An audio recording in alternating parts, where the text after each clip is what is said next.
Motorumuzu, otumuzu çəkdik, ot yanı ağacımızı çəkdik, belə. İnşallah arpa çəkmişik. Bunun qanası zəhmət olmasa, arpamızı boşaldaq. Boşalt vedrəyə. Yevlax rayonunun aşağı Qaraxan kəndi. Qarxun kəndi, başlayın, Qarxun. 4 kilovat, 3 minut, 4 təkərimiz sarığı. Daha boşaldınca bu çıxardamını bıçaq sistemi göstərirəm. Bax.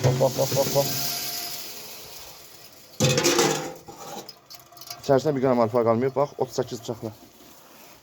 Daha nətər çəkib? Yoxşudur. Qəşəngdir. Bu da bunun, bax, vedrə elmir.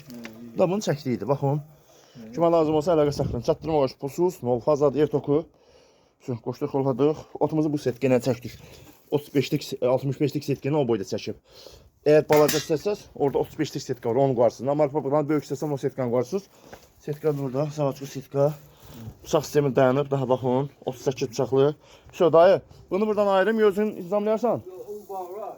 Hə, aralayın da bunu buradan. Arala. Su. Ehtiyat.